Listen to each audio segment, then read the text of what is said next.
Welcome to The Jump. I'm Rachel Nichols. Here's what we've got on today's show. It was a wild weekend in Vegas, so we've got everything to get you caught up. And Memphis made a trade for a little throwback grit and grind. Will Pat Bev be a perfect fit? What about LeBron and Russ? The big picture in Lakerland will put the puzzle pieces together. And the king of NBA Twitter is here. That's right, King Josiah. All that and more, so get your Twitter fingers ready because The Jump starts now.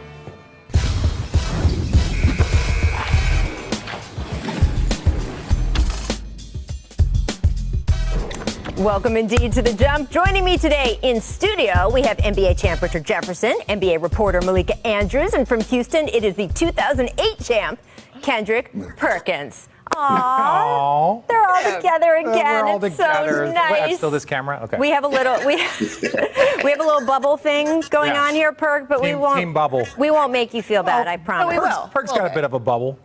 No, it's perfectly fine, Rachel. I just feel sorry for you and Malika. I really feel sorry for y'all loss, having to be sitting next to Squidward. But let's go. That might be the I'm first time me and Perk are going to agree on something today. No, it's perfectly fine. We're going to agree on that today. We appreciate your support, Perk. I want to start with the trade first, reported by Woj. The Clippers dealing Patrick Beverley, Rajon Rondo, Daniel Oturu to Memphis for Eric Bledsoe. Memphis has 16 guaranteed contracts now, so they will be open to trade for some of the players returning in this deal. The trade saves the Clippers $30 million in luxury tax, also creates that $8.3 million traded player exception, so they have a year to use that, Richard. What are your takeaways from this deal? Well, I think the Clippers obviously saved a ton of money, and they put themselves in a position to do something later down the line. You know, there's always those opportunities whether someone's unhappy or this, and so if you have a little bit more flexibility, especially that trade exception, that's what the Clippers are looking at. This is also a year without Kawhi. That's what it's looking like. So why carry that extra $30 million when you know the chances of winning a championship without one of the best players in the league is pretty slim? So I like the move. Absolutely. And I had a chance to speak with Eric Bledsoe yesterday, and he's excited about this move to go back to where he started, right? He's a chance to have a look at winning. I know that Kawhi Leonard isn't actually going to be there for who knows how long of the season. That hurts their chances quite a bit. But from going in a New Orleans situation where it was really about mentorship, where it was really about figuring out what that team was about, to a team that has aspirations to win. That was a big piece of this puzzle for him, as well as who doesn't like to be back in sunny California, baby. Yeah. And then, like you said, the Grizzlies, there's still some pieces. I expect another shoe to fall, as Adrian Wojnarowski reported with this deal. Yeah. You know what? I actually love this for Eric Bledsoe. I think, over the past couple of years, he hasn't, got the fast shake. Things that work well in Milwaukee for him and things that work out well in New Orleans for him. But I think going with the Clippers with Ty Lue, being under Ty Lue wing, Ty Lue is going to put Eric Bledsoe in the best position possible to be successful. Now, when I'm looking at the Memphis Grizzlies, I actually think that they did pretty good in this trade. You acquire a guy like Patrick Beverley that you know is going to bring that tenacity, bring that type of leadership, that grind mentality that Tony Allen and Zach Randolph and Marc Gasol established way before John Morant got there. We know that in Memphis, it's a hostile environment. I think it's a perfect fit for Pat Bev if they decide to keep him, along with Rajon Rondo. If Rondo wants to stay in Memphis, I don't blame him. He could become a huge mentor to John Morant for his success, for his being one of the best floor generals to ever play the game in my eyes. Now he could mentor John Morant on how to do certain things, how to be a leader on and off the court. So I look at both sides, and I think both sides won in this deal. Yeah, it's nice. And you kind of feel like a lot of the players won also with Eric Bledsoe.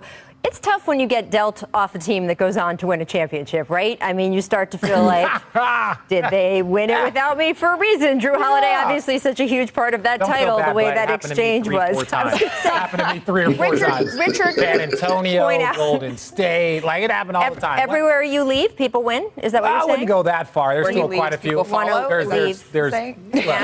No? Okay. It's fine, Eric.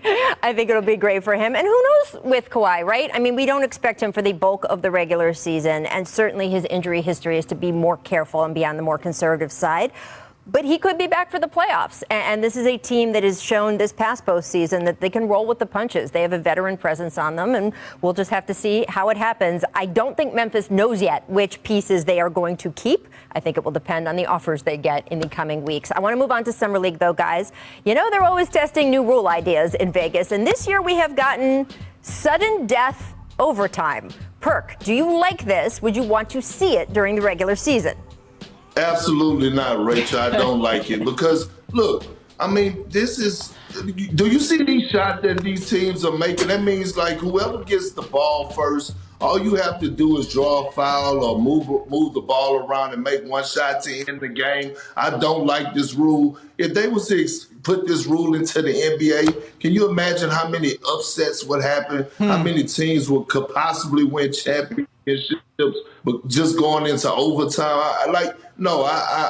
I don't like it in Summer League, and I definitely don't like it in the season. Oh, it's such a beautiful Monday when me and Perk actually agree, because I think it is a terrible idea. I think it's an awful idea. Look, go back, right? I was having a conversation with our producer, and we were talking, and I was like, think about it. When you had Patrick Mahomes and you had Tom Brady going against each other in the championship game, next thing you know, Tom Brady goes in overtime, he completes 8 straight passes. We don't even get to see Pat Mahomes on the field. The last thing you would want to see is a 5-minute quote-unquote period where the best players don't get the ball. If you got Steph Curry versus Kevin Durant, if you got LeBron James versus James Harden, you want both of them to get opportunities right. to shoot the ball or to make a play. And so while it is cute in the Summer League, I don't think that that's something that we should transfer over to the Big Boy League. But I like it in Summer League. I like watching it in Summer League. I like watching it in Summer League. I got into the TBT tournament in the offseason. I got into watching that. I liked watching the Elam endings. It kind of made my blood pressure rise in a way that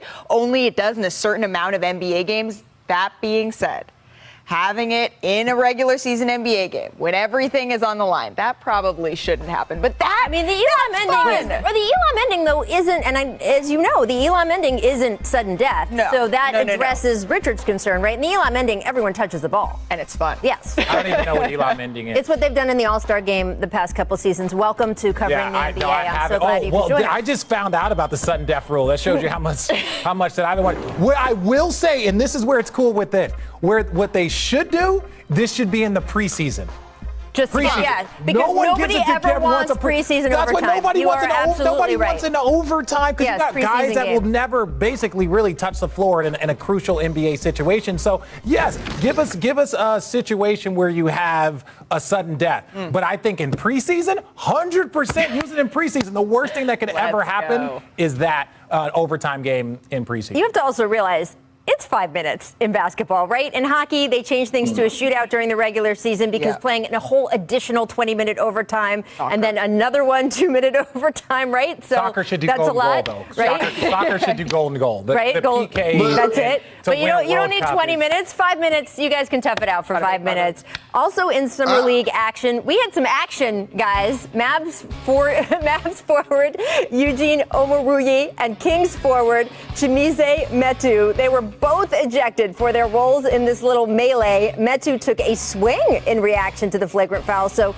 Malika, how serious do you expect the punishment from the league to be? So I was actually going back and forth with research, and I need Bobby Marks to come into my ear magically right now, because I think it's going to be as serious as it can be, because the league has worked so hard, as you know, Rachel, to try to sort of eradicate this idea of it being a rough and tumble league where people are allowed or have leeway to throw punches ever since Malice in the Palace, blah, blah, blah, right?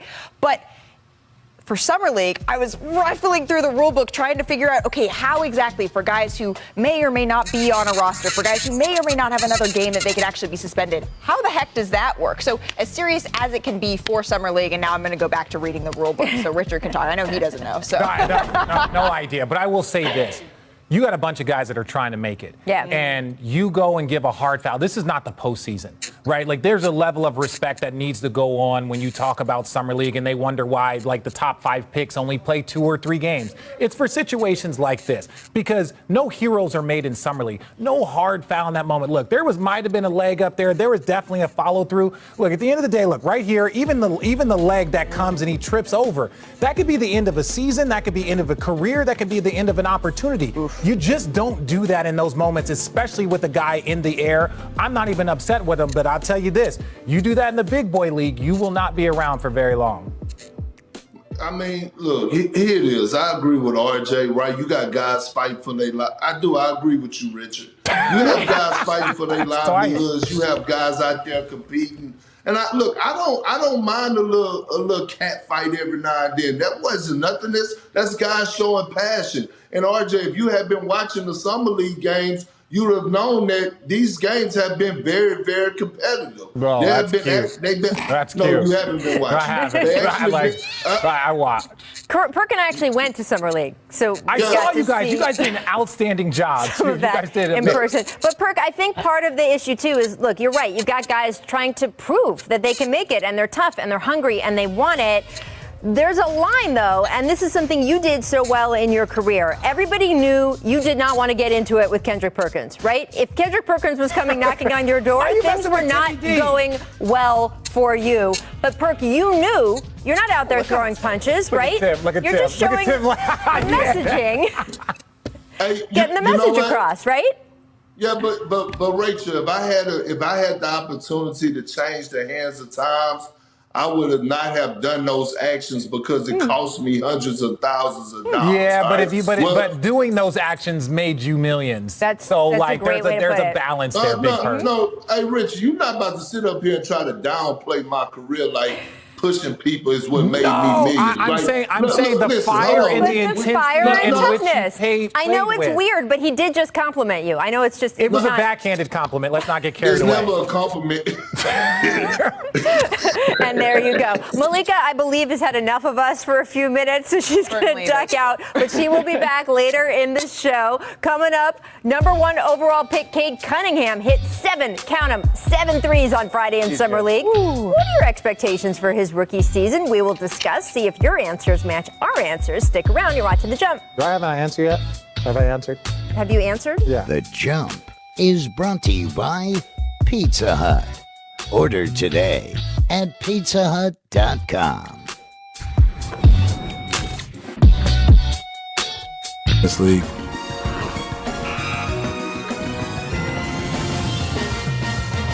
No, we got to keep it there. Glass, a pair of backboard alley-oops by the Kings at Summer League. Perk, maybe they're just testing the durability of the backboard in Vegas. Hey, Rachel, I tried to tell the world this is the most athletic draft in NBA history. You did say that, Perk. I don't listen to a lot of stuff you say, but that was pretty accurate. When I watched some of these guys fly, but it was more of the ease with the athleticism. Like, they can do it in different ways. Like, look at that. Just off the backboard, and then he tried to go Kenyon Martin on the rim. If you guys don't know, young people, Google it.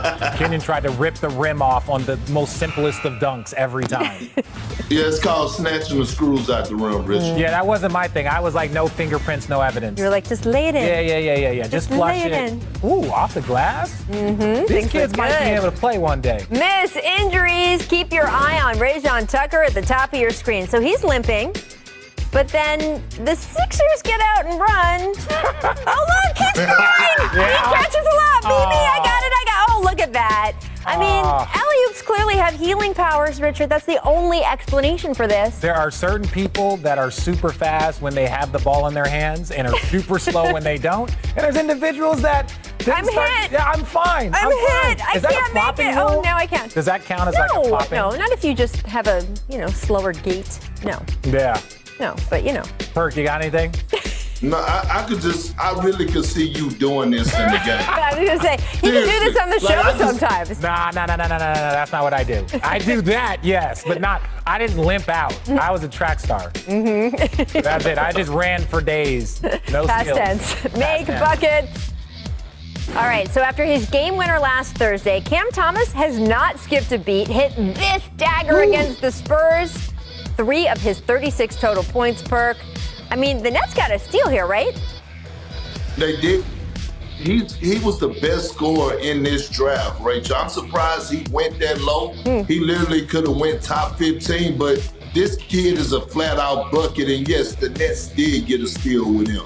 They got potential. They did not get a steal, right? Like, he scored a lot of points, didn't shoot a great percentage. If you watch him play, the ball is in his hand. You want to know one place the ball is not going to be in his hands? When he's playing with Kevin Durant, James Harden, and Kyrie Irving. So he's got to adjust his game from being a 23-point-a-game scorer in college, 40% from the field. He's got to be an efficient shooter. But he's, he's got potential. Learning, right? He's got a ton Distraction. Check out the ankle breaker by Trevlin Queen. Puts the defender on the hardwood. Perk, we want to know if your crossover skills match these crossover skills. Rachel, you seen the video when I was in the street handling the ball. You seen me doing the sham guard. I got a lot in my bag. I just wasn't able to use it. But look, that was simple. That was a simple 1-2 behind the back, get to the rack. That's easy right there. I got that in my bag for sure. There you go. And honestly, I got to give a lot of respect. If you're getting highlights right now, you got to enjoy it. I don't know how many of those guys are going to be on the Lakers roster, but, hey. No, but my favorite thing about Summer League is that it doesn't matter what team you're playing on, you're auditioning for all of them. Yes, I think that's awesome. You're auditioning for all of them. That is absolutely true. And, those moves, Perk, I think you've got all the moves. It's kind of like Steve Nash has said he wished there was the green light for shooting when he played for the 7 seconds or less Suns that there is for players in the league now. Like 120 a game. It's like as if Perk, if he had gotten that green light, we would have seen an entirely different Kendrick Perkins. I believe in you, Perk. I do. Appreciate it, Rachel. I mean, you don't go to the University of Cash not being able to have skills. So, I appreciate it. Let's stick with Summer League, guys, because number 1 overall pick, CADE Cunningham, made seven threes on Friday. Perk, what are your expectations for him in his rookie season in Detroit? You know what? I think that he is going to put up numbers. This kid could flat out play. We already know that. Obviously, he was drafted number 1. My concerns is how he's going to fit along there. Alongside the guy Hayes that they picked with the lottery pick last season. CADE is the guy that is a point forward. We already know that he could get buckets. We know that he has a mid-range. He can shoot the three. He can post up. But the thing that I love most about him is his facilitating, his playmaking for others. And I'm just watching them in Summer League. I'm trying to see how Detroit is going to find a way to make him and the kid Hayes work because they both are ball dominant. Well, let me say this. I like Hayes, but I think Hayes also needs to make sure that he's working with CADE Cunningham. I think that's on him, right? Yeah, but if you go back and look at the Boston Celtics when they had Jaylen Brown and then they drafted Jason Tatum. They could have had the point guard and Markelle Fultz, and they brought in Gordon Hayward. Obviously, he was injured, but when I look at CADE Cunningham, you know what I see for NBA fans? I see Brandon Roy.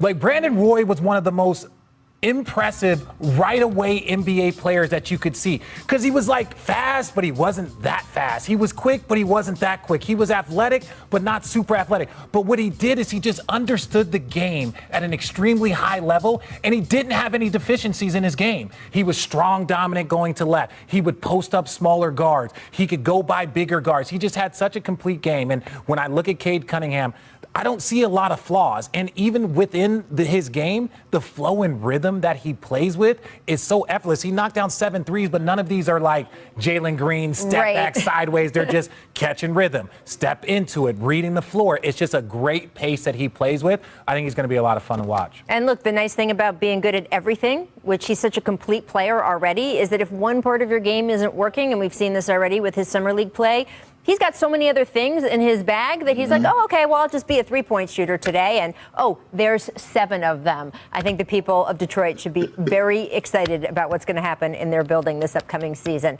I'm excited about what's happening upcoming in this show. We're going to talk a little LeBron and Russ. They're already working out together, but how will they fit on the court? These guys will break it down. First, though, here's what The Jump recommends for today on ESPN+.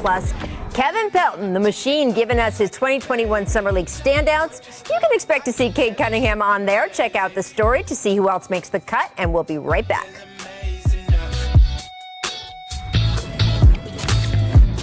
All games available on the app. Welcome back to The Jump. We got Malika Andrews back in the studio. We got Richard Jefferson, Perk is out there in Houston, and guys, I want to get to the Lakers. LeBron posting these photos on his Instagram, working out with Russell Westbrook, with the caption saying, "I agree. I don't think this will work, Russell."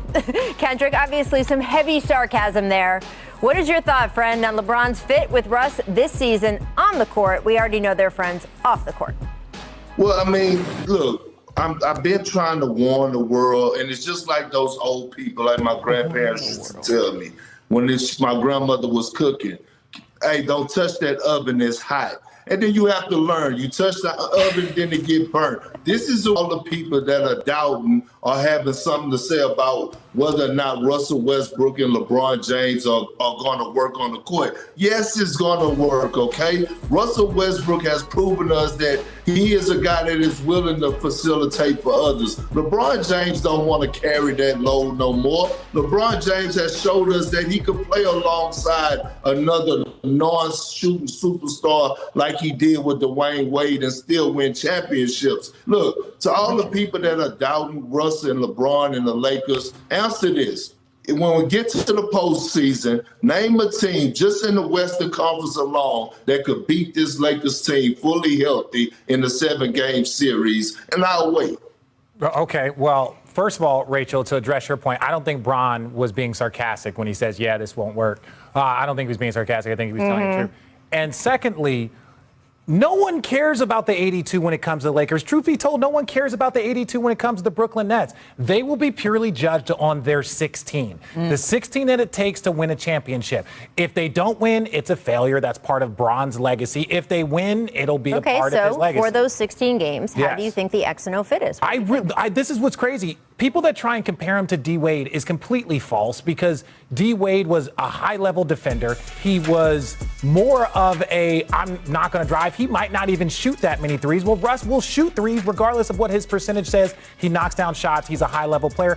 But no one knows. I don't think we've ever seen a pairing like these two, like LeBron and Russell Westbrook, with the same type of expectations of, like, it's either championship or bust. So while Perk is going to tell us, like, I've been telling you guys and I've been warning everybody, that was my Perk voice, I don't know what it's going to do, and we're only going to be able to really figure it out in 16. But did the Nets have those expectations, that sort of matchup of Kevin Durant, Kyrie Irving, James Harden? I feel like that was immediately, but I did look at those. That's the Richard I got you. I love that. This is the highlight of my day. Check. I was about to say, what? Done. When you look at Dwayne Wade's shooting, right? All right, he shot 29% career 29% three-point shooter for his career. Russ is at 32%, so it's a little bit better. But then I was looking at all these numbers and thinking about it, and I was like, you know what? I don't know if I care. I want it to work. Narrative-wise, looking at it, I want it to work. So I want something to look forward to watching. What duo, to your point about expectations around the league, what duo, trio, when you add Anthony Davis into it and the rest of it, has this much excitement about it heading into this season? I'm excited to watch this. God, that face. Yes, we're glad that. But this is the other thing. Go back and look at the Miami Heat lineup. They had Ray Allen. They had Mike Miller. They had Shane Battier. So they had supreme shooting. But that's the issue, right? Supreme shooting. The comparison to me isn't between this team and LeBron's Miami Heat teams. That was a different decade, frankly, where the league was very different, right? We hadn't seen the three-point explosion and everything going on. I'm more interested in comparing it to last year's Lakers team, right? And if you look at the shooting numbers, yes, when they signed Russ, they did not have a very full roster. It was, you could count on one hand the number of signed guys they've had. But they have filled it out. And you look at the shooting numbers, last season, the Lakers shot 54% from 2, 35% from 3. Well, this season, Perk, if you look at those same guys on the roster and you just add up what they would have shot last season if they had been a team together, it's 53% from 2, so that's roughly the same. 37% from 3. So the three-point numbers are actually going up. They actually have better three-point shooting on this roster than last year's roster. And those couple percentage points, they might not seem like a big deal, but last year the Lakers were 21st in the league in three-point shooting. This year's roster, this coming season, if they had all been together last year, they would have been good enough to be 13 in the league. That is a significant jump, Perk, and that is why I think you're very optimistic. Well, look, first of all, Rachel, let me bend the pot on Richard for a second. I wasn't saying that Russell Westbrook and Dwayne Wade are the same type of player or whatever the case may be. But what I'm saying is, when you look at Russell Westbrook, what's one thing that he loves to do as a big point guard? He loves to take smaller guys to the low block, get to the free throw line, or punish them down low. Dwayne Wade was a hell of a post-up guy. Same with LeBron James. Also, who did the Lakers add this year to their coaching staff? David Fizdale. Who was LeBron James and Dwayne Wade working out with for their low post game, cutting off each other? It was Fizdale. And then you add Phil Handy. This is the thing that people don't know about Russell Westbrook. In the offseason, he never trains with a personal trainer. He always goes in the gym with his dad. Now you get Mr. 94 feet himself, Yes. Phil Handy, one of the best player development coaches in the game, if not the best player development coach in the game. And now he gets to get his hands on Russell Westbrook and fine-tune and work on a few things on how to step into his jump shot instead of shooting his shot off 2 feet straight up and down. We're going to change his shot formula 13 years in. You know what Phil Handy did for your game. Well, look, no. Listen, RJ. I'm not disrespecting Phil Handy. The only thing I'm saying, and to Rachel's point, when you put the group together and you look at it, it's going to come down to possession basketball when you're talking about winning a championship. And as long as they play the right type of possession basketball, then I think that they're either one or they're number two behind the Brooklyn Nets. Well, you just see the roster construction too. Look, LeBron's first season here in Los Angeles, the Lakers came out and said it. They said, we're going to try something different. We don't think we need to put a lot of shooting around LeBron. It did not work. They made a big course correct there, and they have clearly decided, you know what has been true of LeBron his whole career, that he needs shooters around him? Maybe we should just go with that. And if you look at the numbers for this roster, they are better than advertised. Once you add in those new younger players that they got, not in the first day of free agency, but in the second and third day of free agency, again, their three-point shooting numbers have actually ticked up from last season. I'm with you, Perk, on Phil Handy. I mean, everywhere that man goes, championship rings follow.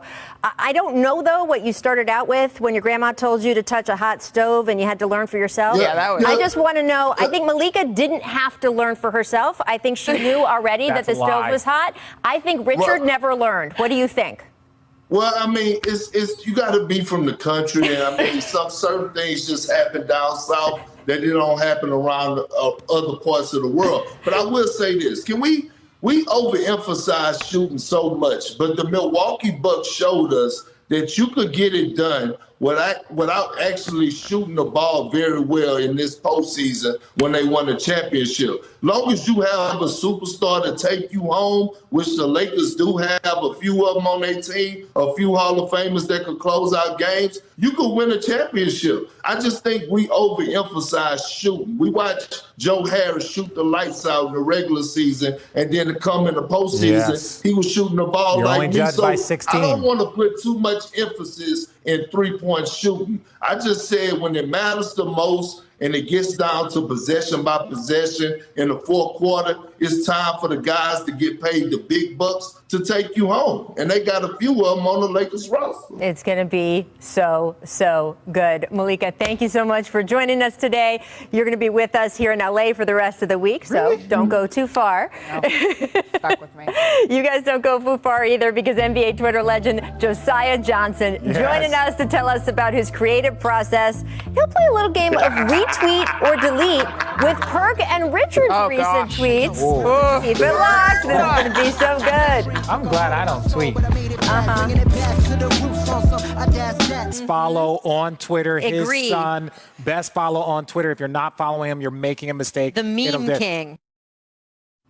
Welcome back to The Jump, and we got the man himself. That was your dad on the set with us in Milwaukee, and not only is our next guest the son of an NBA legend, the man is an NBA Twitter legend in his own right. Josiah Johnson, thank you so much for joining us. We are thrilled we finally got you on The Jump. We appreciate y'all for having me on. I'm excited to join this illustrious crew of legends. Yeah, well, I mean, you know, you were smart, by the way. You're not getting in between Perk and Richard on this screen. You have chosen the wise position. I do want to ask you about what you tweeted out after the Clippers trade surfaced. You just immediately react. I mean, I think that's part of what is so incredible about the game you have on social. is you always have the exact right thing, and it's lightning fast when Westbrook see Pat Bev on plane leaving LAX for Memphis. How do you come up with this stuff, especially like that? Well, like the legend Sugar Free said, if you stay ready, you ain't got to get ready. So I try to just stay ready with the heat at all times. And whatever happens in the NBA Twitter space, try to react to it as quick as possible. Know I'm battling legends like your guys' social team with kids like Hezzy J and Grant Goldberg and that crew over there. So just try to bring the heat, try to keep up with them and make sure everything I drop is fire. So we had your pops in Milwaukee, and again, he covered my games when I was at Arizona. I played against your brother at UCLA. What I want to know is, like, for the family, like, was that a big moment seeing the Milwaukee Bucks get a championship and knowing how much your dad put into that organization and still represents them to this day? Yeah, I mean, it was a tremendous moment for him. We all went out as a family to Game 3 in Milwaukee and just got to turn up and really enjoy the experience. He had so much fun Game 3. He went back for Game 4. I know Game 4, Perk, he saw you and Kareem and Dave Chappelle and a bunch of legends. He had so much fun at Game 4. He went back for Game 6.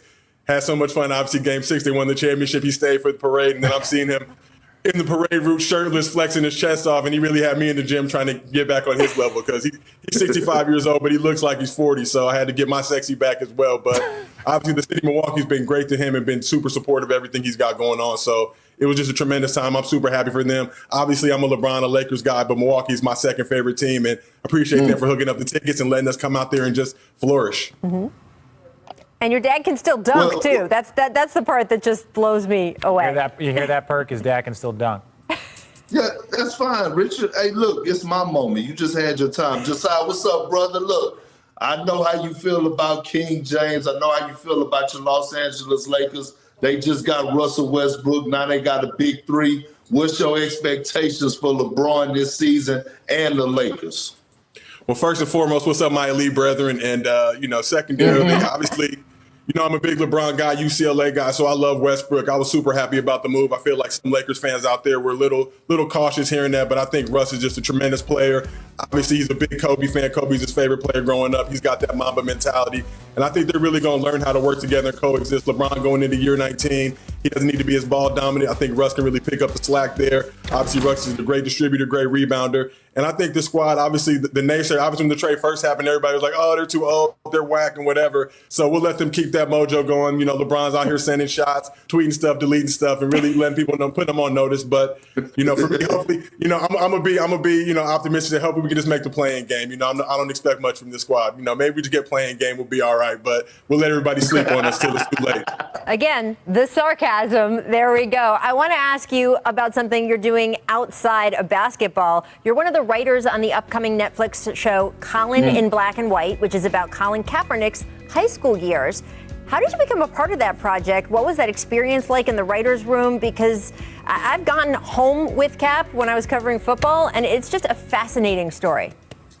Well, Rachel, I'm a man of many talents, so obviously everybody sees the Twitter and all that. But I keep multiple bags coming in. I got kids to feed and family to take care of. But just getting the opportunity to work with Ava DuVernay and Colin Kaepernick on this project was obviously one of the greatest experiences of my life. And also working with Michael Starberry, who was a showrunner on the show. He's a big Bucks fan, so I know he's super juiced and excited about everything going on. But Ava and Starberry actually worked together on When They See Us. We're Emmy nominated.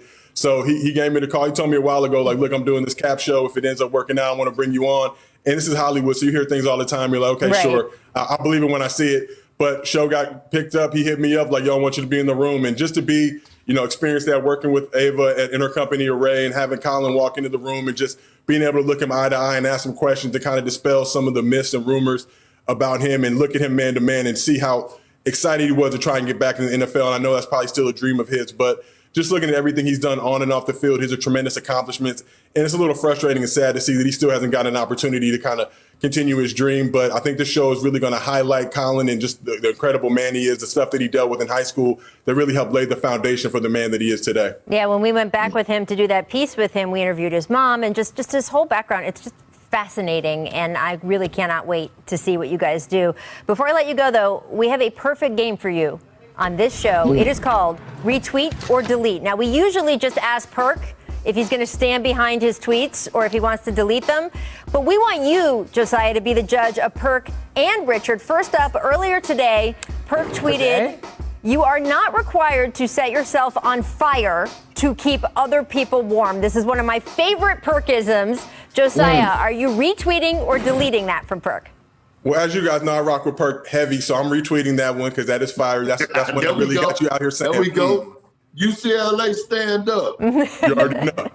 Come on, Richard. Even you have to admit that's a good one. Look, it's a good one, but it's like I mean, old people need soft shoes. It's right up there. I've been trying to come up with some Perkisms, and I struggle. Maybe it's just I don't know. Yeah. I struggle. Next up, Damian Lillard tweeting that could just be your tagline. I hope we play the Hawks on October 24th. And Richard quote tweeted that saying, the question is, who is we? So Josiah, retweet or delete Richard's tweet? I'm going to quote tweet that with like 7 smiley faces because the inquiry minds want to know, who is we? Who is we? Playing the Hawks? Yeah. Which team is playing the Hawks? See, my thing is this. When I get that out before Josiah, because I know Josiah was like, all right, where am I going? He's in his bag. He's looking. So if I can do something that makes Josiah laugh. But what I like to do on social media is I like to just put things out there and then I turn off my phone and I just let's see what happens like a couple hours later. It's typically not good. Well, go ahead. No, Richard, you really wanted to know like the rest of the world, like who is we? Like that was I would quote tweet that. All right. I would actually say something. That was a great job, Squidward. There you go. Aw, it's just such peace and harmony here. Perk, you responded there was a clip of Kevin Durant highlights. It called him one of the best scorers ever.